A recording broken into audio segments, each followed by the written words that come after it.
Hello friends, आजच्या व्हिडिओमध्ये आपण बोलूयात 2025 मध्ये भारत कसा खेळला T20 फॉर्मॅटमध्ये. सुरुवात करूया इंग्लंड सिरीज पासून. इंग्लंडची सिरीज 5 मॅचची होती, त्याच्यामध्ये आपण 4-1 जिंकलो.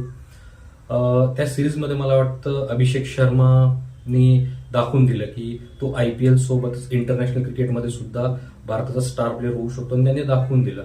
एक बेस्ट 100, एक ब्रिलियंट आणि एक फास्ट सुरुवात जी आपल्याला पाहिजे असते पॉवर प्लेमध्ये त्यांनी प्रोव्हाइड केली संजू सॅमसन सोबत, आणि ती सिरीज पूर्ण त्यांनी गाजवली. मी असं नाही म्हणत की त्यांनी एकट्यानेच गाजवली, पण तो एक की प्लेअर होता. त्याच्यामध्ये तुम्ही तिलक वर्मा पण ऍड करू शकतात, आपले बॉलर वरुण चक्रवर्ती, त्यांनी सुद्धा चांगली कामगिरी केली. अशा तऱ्हेने आपण 4-1 ती सिरीज जिंकलो. त्या सिरीजमध्ये सूर्यकुमार यादव याचा बॅट्समन म्हणून नाही चालला, पण सूर्यकुमार यादव याचा कॅप्टन म्हणून चालला आणि सिरीज जिंकली. त्याच्यानंतरची जी T20 सिरीज किंवा T20 टुर्नामेंट जो होता तो होता एशिया कप. एशिया कप वेगवेगळ्या कारणामुळे चर्चेत राहिला, आपण त्याच्यावर बोलणार नाही. मला असं स्पेशली असं वाटतं की त्या एशिया कपमध्ये भारत हा एकीकडे होता आणि बाकीच्या सगळ्या ज्या टीम होत्या त्या म्हणजे एकीकडे होत्या. भारताचा जो T20 फॉर्मॅटमध्ये जो स्टँडर्ड आहे किंवा जो लेवल आहे, मला वाटतं तो मॅच नाही करू शकल्या बाकीचे टीम्स, आणि बाकीचे टीम मला वाटतं तेवढे क्रिकेट खेळत पण नाही इंटरनॅशनल क्रिकेटमध्ये T20 फॉर्मॅटमध्ये. पाकिस्तान विरुद्ध आपण खेळलो, सगळ्या मॅचेस जिंकलो, सगळ्यांनी जय जयकार केला. अगेन त्या मॅचमध्ये शेवटची जी मॅच होती त्याच्यामध्ये तिलक वर्मा खेळला आणि पूर्ण सिरीज अभिषेक शर्माने गाजवली, जशी त्यांनी इंग्लंडमध्ये गाजवली होती. त्याच्यानंतरची होती ऑस्ट्रेलिया सिरीज. ऑस्ट्रेलिया सिरीज पण आपण 2-1 जिंकली होती. ऑस्ट्रेलियामध्ये होती. ऑस्ट्रेलिया विरुद्ध मला असं वाटलं की ती जी सिरीज होती ती एक इंटरेस्टिंग झाली असती, पण तसं झालं नाही. 2 मॅचेस पावसामुळे रद्द झाल्या. बाकीचे जे मॅचेस होते त्याच्यामध्ये टीम परफॉर्मन्स आपला होता बढिया आणि आपण ती सिरीज जिंकलो 2-1. त्याच्यामध्ये सुद्धा तुम्हाला क्रेडिट मला वाटतं अभिषेक शर्मा, वॉशिंग्टन सुंदर, अक्षर पटेल, वरुण चक्रवर्ती सगळ्यांना द्यावं लागेल, कारण सगळ्यांनी एकजुटीने प्रयास केला आणि आपण ऑस्ट्रेलियाची सिरीज जिंकली.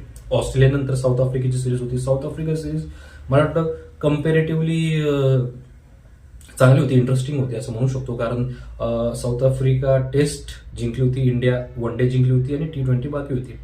तर T20 मध्ये जसं आपल्याला पाहिजे तसंच आपण परफॉर्मन्स केला. ती पण सिरीज आपण जिंकलो. एकच मॅच जी मला वाटतं आपण हारलो, त्याच्यात काही इश्यूज होते, बट असो आपण ती सिरीज पण डॉमिनेट केली आणि जिंकलो. ओव्हरऑल 2025 मध्ये जर आपण बघायला गेलो तर 2025 मध्ये पर्सनली मला असं वाटतं की हे जे होतं 2025 हे अभिषेक शर्माचं होतं. अभिषेक शर्मा नंतर मला वाटतं दुसऱ्या नंबरवरती जर सगळ्यात जास्त रन असेल तो तिलक वर्मा होता. तिलक वर्माची जी इनिंग आहे एशिया कप फायनलमध्ये ती विराट कोहलीची आठवण करून देते. विराट कोहली T20 फॉर्मॅटमध्ये जरी नसला तरी मला वाटतं तिलक वर्माने त्याची जागा घेतली आहे असं म्हणू शकतो. अजून खूप वेळ आहे ते प्रूव्ह करायला, बट त्याने ती जी सिरीज अंडर प्रेशर जी खेळली होती मला वाटतं त्याचं कौतुक करावं लागेल. बॉलिंगमध्ये Varun Chakravarthy highest wicket taker होता, त्याच्या पाठोपाठ कुलदीप यादव होता. तर मला वाटतं बॅटिंगमध्ये हे 2 अभिषेक शर्मा, तिलक वर्मा, मी जे नेहमी म्हणत होतो शर्माजी आणि वर्माजी, हे दोघं जे आहे ते 2026 जो T20 वर्ल्ड कप आहे त्याच्यामध्ये मला वाटतं महत्वाची कामगिरी पार पाडतील आणि सगळ्यांचं लक्ष त्यांच्यावरच असेल. त्यासोबतच बॉलिंगमध्ये जसं मी म्हटलं Varun Chakravarthy highest wicket taker होता, त्याच्यानंतर कुलदीप यादव होता.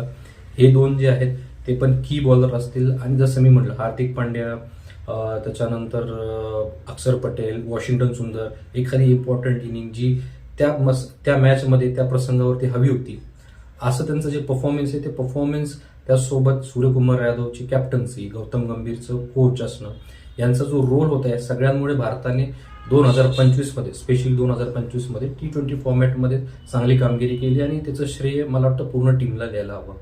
आशा आहे आणि अशी अपेक्षा पण बाळगतो की 2025चा जो फॉर्म आहे एक सुद्धा सिरीज सूर्याभाऊ हारलेला नाहीये.